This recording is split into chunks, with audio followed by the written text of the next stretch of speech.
ఒరేయ్, నువ్వు అసలు మనిషివా పశువువా? నీ కన్న కూతుర్ని ఆ మినిస్టర్ కొడుకు రేప్ చేస్తే ఒక చిన్న కంప్లైంట్ ఇవ్వడానికి, పోలీస్ స్టేషన్లో కంప్లైంట్ ఇవ్వడానికి గజగజ వణికిపోతున్నావు. చెయ్యి, ఇది ఒక బతుకేనారా?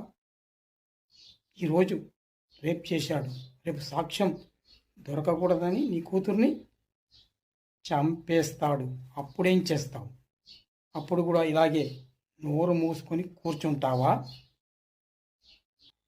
ఈ విశ్వంబర అలాంటి నీచుణ్ణి, మినిస్టర్ కొడుకుని వదిలిపెట్టాడు. కోర్టుకు ఈడ్చుకుంటూ వెళ్ళి వాడికి ఉరిశిక్ష వేయిస్తాడు. ఏమనుకున్నావు? అది ఈ విశ్వంబర పవర్ అంటే.